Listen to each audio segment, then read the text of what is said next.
Sa pangalawang pagkakataon ay sinubukan ng pulisya na iserve ang warrant of arrest laban sa kapuso actor na si Ken Chan sa bahay nito ngayong Biyernes ng umaga, November 8. Present ang legal counsels ng complainant na ayaw pang magpatukoy ng pangalan sa ngayon. Sinabi ni Attorney Joseph Noel Estrada na syndicated estafa ang kaso ni Ken. 14 million pesos umano ang investment fee na binigay ng complainant sa grupo ni Ken Chan. Noong September, unang sinubukan iserve ang warrant laban kay Ken. Wala ang aktor sa dalawang pagkakataong iyon. Hindi tukoy kung nasaan nga ba ang aktor na si Ken Chan. Ngunit ayon sa ilang mga balita na lumalabas ay nagtatago na daw umano ito sa ibang bansa bago pa man masampahan ng kaso ng mga biktima. Yan. Sir,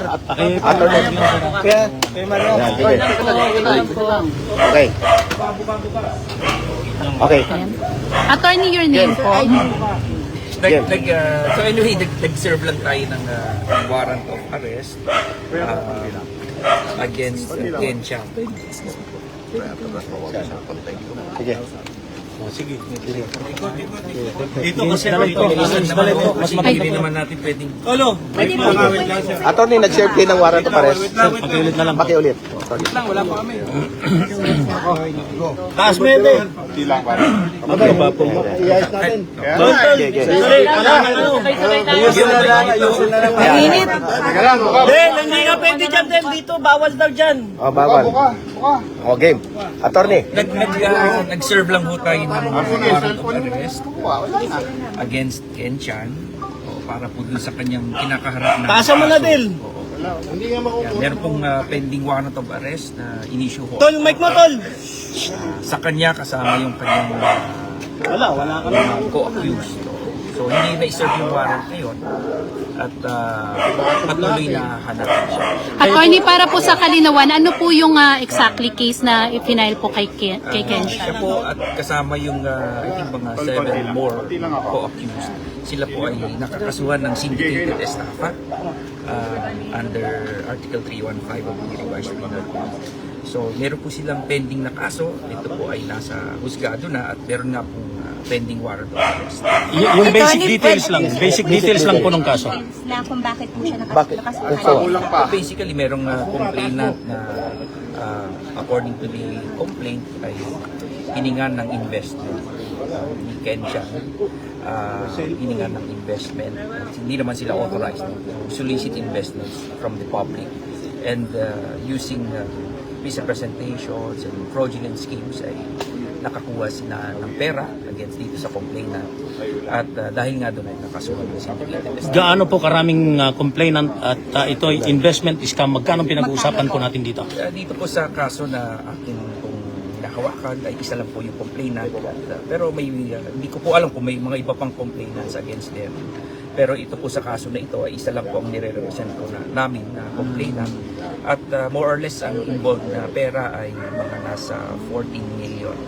4-0 po. 14 million. Sa isang bigayan lang to, attorney.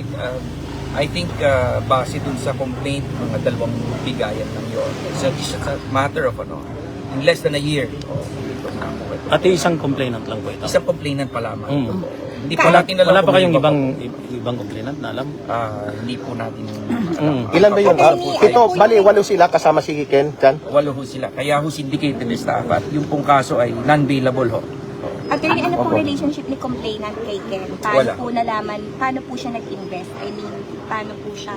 Well, mahabang istorya at of course I cannot talk about the merits of the case kasi kami po ay barred by the sub judice rule. Nasa korte na po kasi. Ang talagang po ngayon ay tinry lang natin na i-serve talaga yung warrant. Actually, pangalawang beses na ngayon na tinry na i-serve yung warrant. Nagbabaka sakali na naman. Attorney, bakit po hindi na-serve yung warrant? No, sinerve na natin pangalawang beses. Hindi siya nakita wala siya. Dahil wala siya. Pero yung iba pong mga kasama niya, attorney, na-serve na rin po ba yung warrant sa kanila? Kasama po silang pinaghahanap. May mga impormasyon na nasa labas na daw siya ng Pilipinas. Hindi po natin ma-verify but we're doing everything to serve the warrant.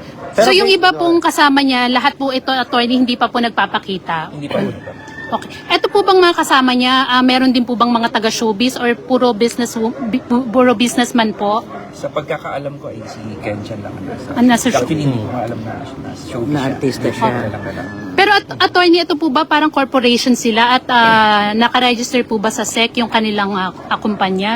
Yes, may corporation, kaya lang hindi naman ito authorized to solicit investments from the public. Matagal na ba itong existing, itong kumpanya nito? Hindi ko na po mababanggit, masasabi kasi kasama po yun. May British national daw nakasama dun sa mga... I cannot confirm that now. Opo. Pasensya na po kayo. Sir, kasi sir, ito lang yun sir, ang basic okay naman, basic lang naman sir. Gusto lang namin malaman restaurant investment scam o paano ba? Yes, yan naman din I think na balitaan na rin ng mga ibang Which is? merong restaurant merong it's involved yung restaurant business, pagbubukas ng mga restaurants kasama po dito sa Attorney, sino po ang tumanggap nung warrant of arrest na inihain niyo po? Ay, walang tao dito sa kanila. Okay. hindi na, sir. So ano pong mangyayari kung after this po? Ano po yung next step? Hindi ko po pwedeng sabihin anong gagawin namin as being lawyers kasi ayaw rin natin na masunog tayo sa... Sinong kasama po ninyong nagsilbi ng warrant of arrest? Ay, meron po tayong law enforcement. Pero Quezon Kahit City po Police hindi District. po na-serve na hindi natanggap. Wala Wala pong tumanggap, sir. Wala palang tao po eh. Opo. So attorney, yung first warrant. I'm not sure pero kailan lang din kasi kailan lang din lumabas yung warrant. Dito, less than naman. Dito rin. Doon sa attorney, kaso, dahil hindi po na-serve yung warrant at wala nga pong tumanggap, kasi may mga talks po na nasa ibang bansa na si Kenshan. Ano po ang mangyayari kung sakali po na bumalik siya ng Pilipinas? Ay, sir, agad yun. Pero i-report muna ito sa court. Opo. Pero hindi Pero naman po paano siya po kung hindi na bumalik? Hihintayin natin siya makabalik. At, Wala of po. course, meron pa po tayong mga gagawin pero hindi po namin pwedeng sabihin. wala po kayong pagkilos sa Bureau of Immigration para ipakansilan ang kanyang Of passport. course, we will do everything po. No, para mabigyan din siya ng pagkakataon. Harapin niya yung kaso. Sir, last na lang, yun bang magi-invest, yung investor ba, direct ang kausap ay si Kenchan? Yes. So sa kanya rin napupunta yung pera? Sa kanya po. This Okay. year lang po nangyari yun. Yung incident Ah, naman. Or last 2020 po nag-start yung transaction. So, nagkaso noong 2020. Attorney, Attorney- pwede bang i-discuss nyo kung ano po yung pwedeng haraping violation ni Kenshan at ano po yung Parusa. parusa na So, last na ho ito. So, Okay yung po. kaso is syndicated estafa. Oo, ito po ay non-bailable Ay, offense non-bailable. at ang mga naharap po sa ganitong kaso ay maaring makulong reclusion perpetua po ang parusa po.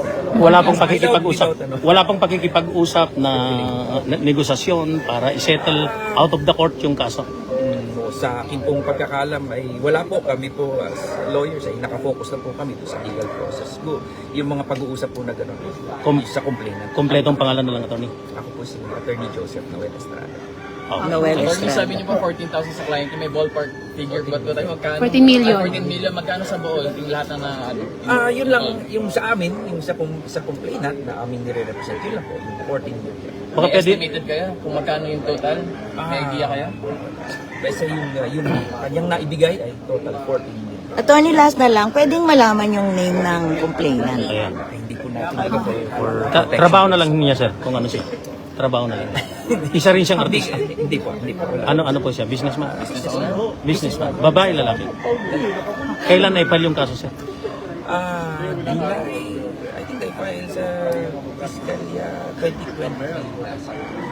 2020. July 2023, QC RTC. No. Siyempre sa fiscal year. Fiscal Office ng QC.